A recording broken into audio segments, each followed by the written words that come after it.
There we go. Okay, welcome to another issue of Evanston Magazine's online Zoom interview series that I'm building here. And I thank you, Melanie, for taking the time out of your very busy day to participate with me. Thank you. Oh, my pleasure. It's really my pleasure to meet you and to share a little experience. That's cool. We had a lot of fun the other day in your photo shoot. You got a little nervous here and there, but it was really funny and kind of cool. So that's we had fun. Great time. Exactly. Okay, so you're an acupuncturist amongst other probably other talents that you have. So can you give the people that will see this a good a brief bio on you, real quick? Sure. So I'm a doctor of acupuncture and Chinese medicine, and acupuncture is a subset within Chinese medicine. So that includes Chinese herbal medicine, medical qigong or exercise, moxibustion, which is when we apply heat to the body, and acupuncture. So all of those things are encompassed in the practice of Chinese medicine. Absolutely. And I'm a big fan of seeing acupuncture and the other things that you do on TV. I haven't had the experience personally yet. I'm really excited about meeting you. So I'm going to personally try to find out if my insurance can help me get those, those bowls on my back. Sure, yeah. Or the needles.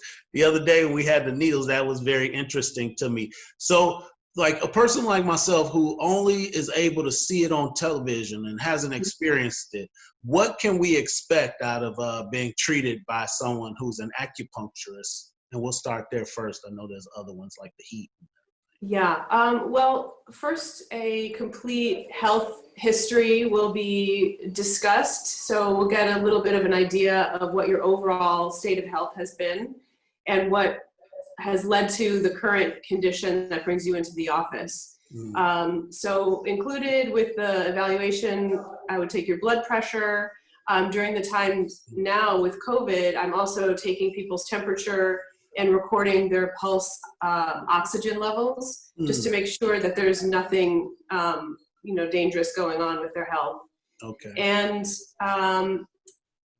the evaluation with Chinese medicine is very different from Western medicine. So we have a lot of language that seems very sort of mystical and foreign, but it's really just a description of the systems of the body and how those systems have become unwell for a variety of reasons. Could be lifestyle, could be genetics, it could be toxic exposure, it could be a viral or bacterial exposure, could be mental, emotional, could be injury. So there's always a lot of factors that can give rise to somebody feeling unwell or having actual disease process.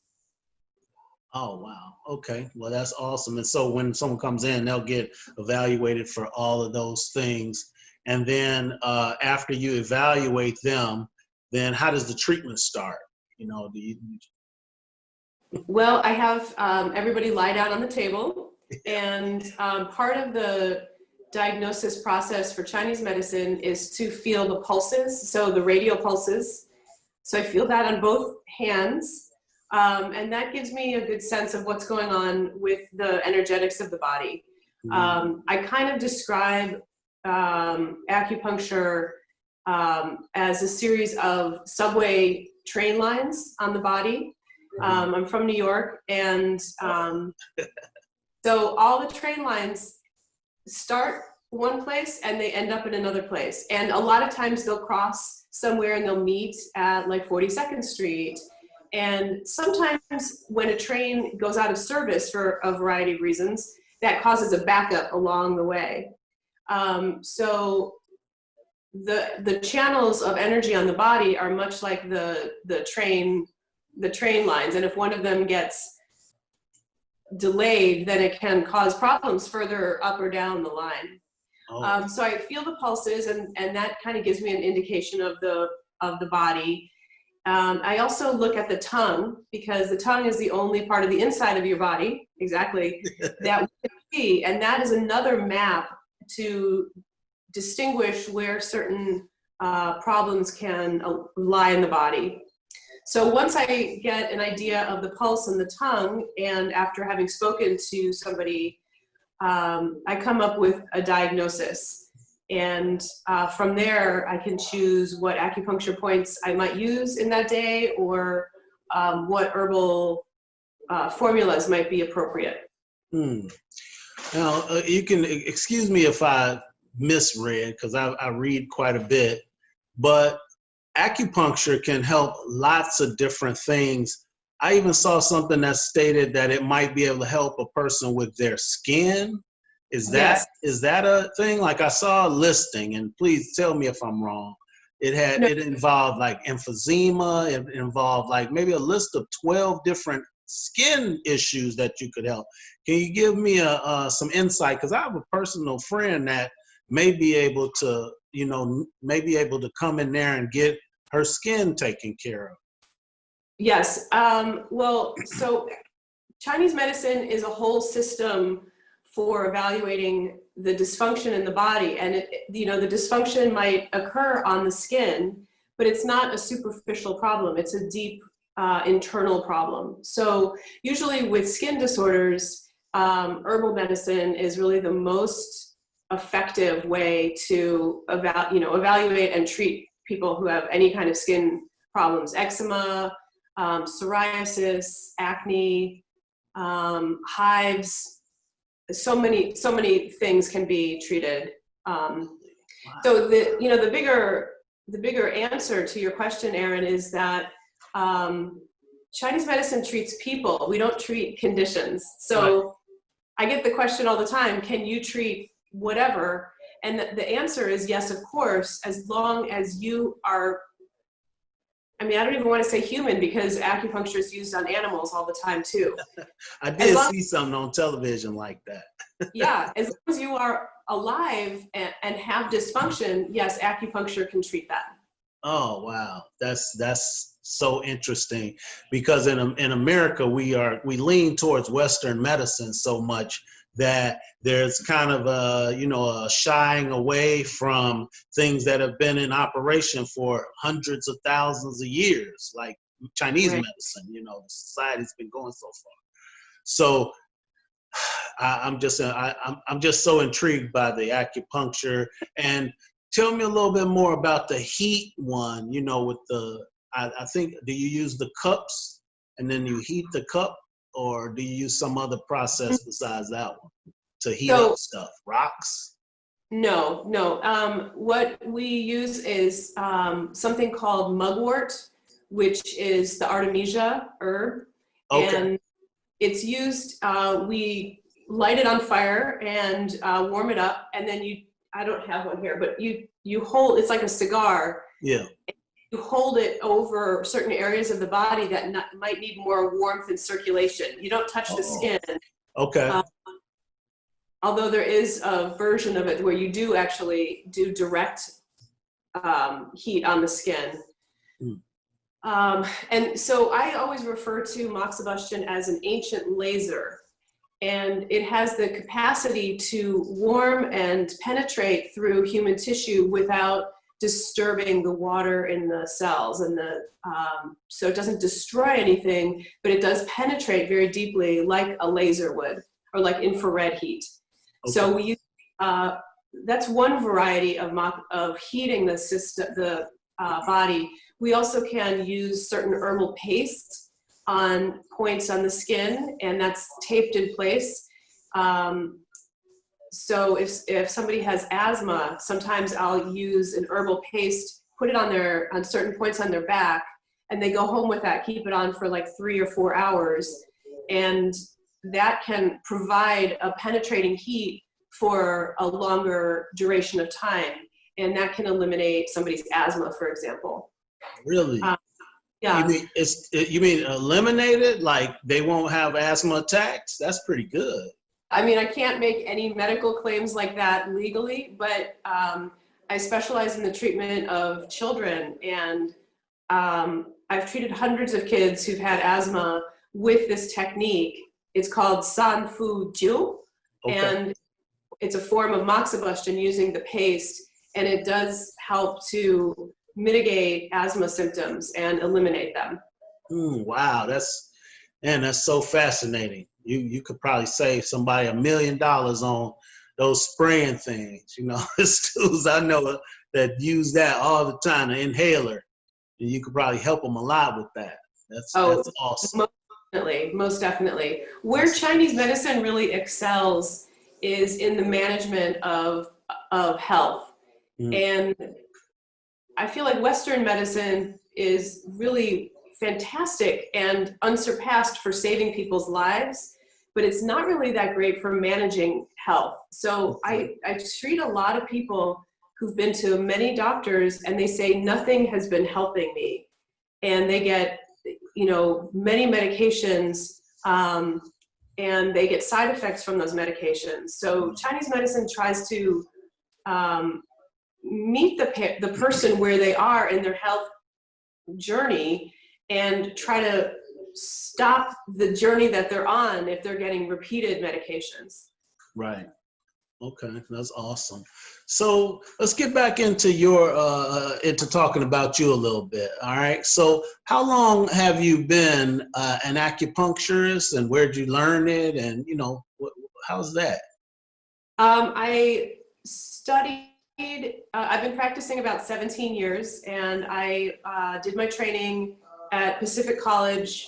It's now called Pacific College of Health Sciences. I trained at the New York campus. And I was a professor there for 13 years. Wow. I've taught hundreds, if not thousands, of other acupuncturists how to be acupuncturists. Right. And I was really interested in specializing in pediatrics because the time that I was doing training, a lot of my colleagues were getting involved with fertility acupuncture to help couples who are trying to conceive. And although I do treat that in my clinic, I was really primarily interested in treating the outcome of that, which would be the children. Right. And there's very few of us who do treat children. So I treat people of all ages, but I do have specialized training in pediatric acupuncture, which isn't only needles. It's actually very rarely do we use needles with children. We do a lot. Well, what do you do with the children if it's not needles? Is it just like finger pressure? Yeah, exactly. Some of it is acupressure. Some of it, and I always teach the families certain techniques on what they should be doing after they leave my office so they can continue to help their child. I strongly believe in parental education, and so they can feel like they're helping their child who might be sick. I always say, you know, make sure there's space on your phone so you can videotape the massages I show you, and you can repeat those. Right. We also use certain instruments that gently just sort of tap the skin or kind of scratch at the skin. Right. And it doesn't take very much encouragement for a child to regain their health. They respond very, very quickly to treatment without needles. Yeah, well, so my theory is, you know, kids are brand new. The body is new, so all those systems can kick in, you know, very strong, you know. Exactly. They get sick quick because they haven't been exposed to a lot of stuff, but they heal too, you know, so. Exactly. I always just say that the blueprint gets a little bit off balance and just needs a little correction to get back on track. Okay. And that's kind of the philosophy that you use when you have a client on your table. And you'll you look at them, you figure out what they might need as a person who does acupuncture and your talents, and then you implement them. And next thing you know, they're running marathons and breathing deeply. Yeah. Relaxing. You know, part of our modern society, we have so much anxiety, and we have so much of an attachment to something like this with our computers, and it's a passive form of brain stimulation, and it can really create a lot of anxiety. So just being able, just being able to come into an acupuncture office, have somebody listen to you, be able to lie down, have somebody take care of you, just unwind for an hour is a really big gift for a lot of people who, need their nervous system to take a break. Oh, wow. Yeah. So let me ask you this. You deal with children, and I'm pretty sure the bulk of your clients are, like middle-aged to new Yes. age. But do you do seniors? Is there a specialized senior care that you may implement? Yeah. My New York practice, I really didn't have a lot of senior patients, but since I moved to Evanston, I have a large variety of senior patients, and the most important thing for them is to provide very gentle care because their skin is a little bit more fragile. So it's just a little bit more of a gentle approach. I'm a very gentle practitioner, but with seniors, you do have to provide a little extra care so you don't injure them. Also, they're very often on a lot of medications, so you need to be aware of what they might be taking and how they might interact with what you're doing. Okay. You're talking about like the herbal treatments that you might implement into that. Can you give me a little brief on what the herbal treatments might be? Like, is there teas that you might ask a person to take or what have you? Please lead us in that conversation. Oh, sure. There's a lot of varieties of and methods of Chinese herbal medicine and how you can take that. So the most rudimentary is just taking the raw tea, the raw herbs, boiling them up in water and drinking the tea a couple times a day. I find that patient compliance with that is fairly low. Okay. That is the best way to take herbs, but it is certainly not the only way. There's another form of herbs, which is a granule powder. It's kind of like an instant coffee, like powder, and you just pour boiling water over that, and then that is also taken as a tea. Patient compliance is okay. Capsules are another way, encapsulated medicine. There's liquids, either a tincture, which is an alcohol or glycerin base. And so you take, drop it into water, or drop it directly into your mouth. You can also take, I use a lot in my practice, something called liquid concentrates. So it's a water-based concentrate. And that is patients are the most compliant with that because it's just a 1 teaspoon dose. So you shake the bottle, you put it in the teaspoon, you put it back, and it's very potent and very easy to take. With children, occasionally I'll have them take the raw tea, make it into a tea, and then pour that into their bath water. And so they can soak in the bath water, and no matter what the health problem is, and they can, because the skin is so permeable, then the herbs can be absorbed through the skin, and then they don't have to ingest it. Okay. So that's another way. Would that work just as well with adults, since you're kind of gearing kids to do that? And is that something you would recommend? Because I'd love to be able to participate in that. I don't take a lot of baths, but if I do, having a herbal tea bath sounds attractive. Yes. Well, we have foot soaks, so we can treat the whole body with just soaking the feet in certain herbs. So that's an option. If somebody does have a skin condition, sometimes applying a balm or a salve, which have herbs in it, that can be helpful, or soaking certain areas of the skin, or using a cotton ball and using the tea and dabbing it on the skin and just letting it dry. There's a variety of ways we can administer herbs. Okay. Yeah. That's awesome. That's awesome. Yeah. There's so many layers to what you do. Now, there's another aspect that I'd like to kind of graduate into, and it's the fact that you guys are located at one place and you're moving into a new space. So that's right. If you can, give us an idea. First of all, just mention the address, and talk about the differences between the old place and the new place and how you're going to adjust or anything like that. Well, what would make the clients find that place more attractive than the one that you guys are in? Because you're in a very nice place. We are in a very nice place. Thank you. Well, it was always my dream when I moved here to open my own office and not just rent a space in some other spot. So when I met Becky and Sarah, I felt like we really had a lot of similar qualities that would really complement each other. So we are joining together, and our business is called the Evanston Health Collective. And I like that name because nobody's on top. There's no hierarchy. We all come with our, specific modalities and specialties, and we can really work very well together. So the new address is 1609 Sherman, and it's the Hahn building, so you can actually enter either through Orrington or through Sherman. Okay. And the one of the things that will be most helpful in this time of COVID and the pandemic is that there's only going to be 3 of us, so we can maintain the safety of the space a lot better than where we currently are, because there's so many more practitioners and more people coming through that center. So we're really eager to have a very high level of sanitation and safety for patients.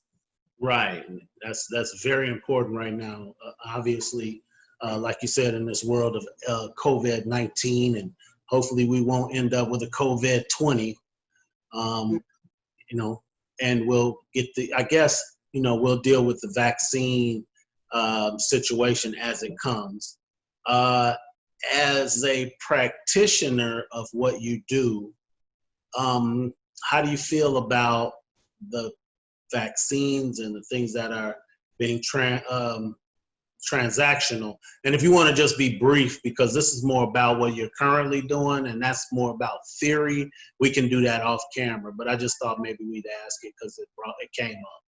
Yeah, I don't really feel comfortable talking about that. It's not in my scope of practice to make recommendations on vaccines. So I'm going to defer from that question, if that's okay. No, that's perfect. And once I started it, I was like, well, this could go nowhere, because that's such a coffee table over a beer type conversation.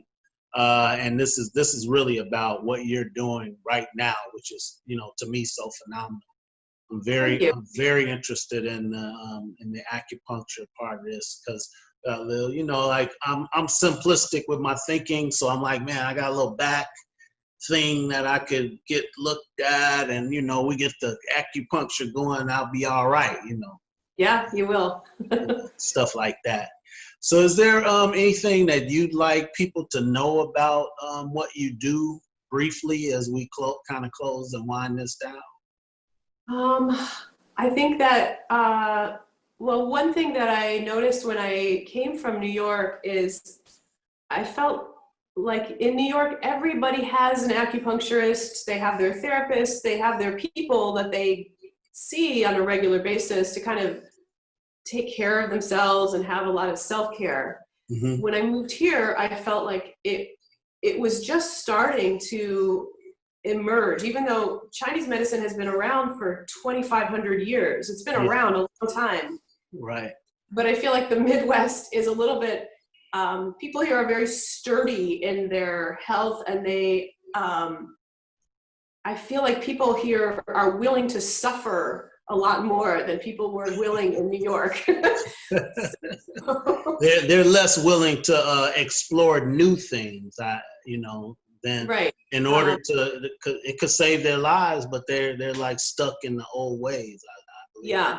Yes, and one of the benefits of seeing an acupuncturist is that I see people fairly regularly, and so I'm always scanning their skin to see if there's anything that needs a dermatologist to look at. I am, listening to their heart. I'm feeling their pulse. I see them regularly. And so people see me that more than they see their physician, who they see maybe once a year. So I can maybe be a guidepost if I feel like there's something more serious in their health that's going on. I can definitely recognize that and make the proper recommendations and referrals. Well, that's awesome. And how does someone get in contact with you? So my company is called Be Better Acupuncture. Mm-hmm. So better with 2 T's and acupuncture with 1 C. Okay. So I'm at bebetteracupuncture.com. Right. And people can learn a little bit more about me there, and you can schedule directly through my website. Mm-hmm. We'll be moving into the new location October 1st. Okay. So I'd love to meet you. In brief, is there an email or a number that you can mention right here for them to call? Sure. You can take New York out of the girl, or what, not as backwards. You can take the girl out of New York, but you can't take the New York out of the girl. Whatever. I said that wrong. I know what you mean. You said it right. My first not is a New York number. It's 917 Okay. 449 5038. And my email address is bebetteracupuncture@gmail.com. There you go. So again, I want to thank you for taking the time out to speak with me, and I'll get this information out to the people of Evanston and the North Shore and whoever else is interested. It sounds so good. I'm really looking forward to my own personal opportunity to get a some kind of look through the acupuncture world. And so thank you a lot, and I want you to have a great night. Thank you. It's really a pleasure meeting you and talking to you, Aaron, and we look forward to having you at our new office. That's going to be fun. You have Yeah. a good day. Thank you. You do the same. Bye-bye. Bye.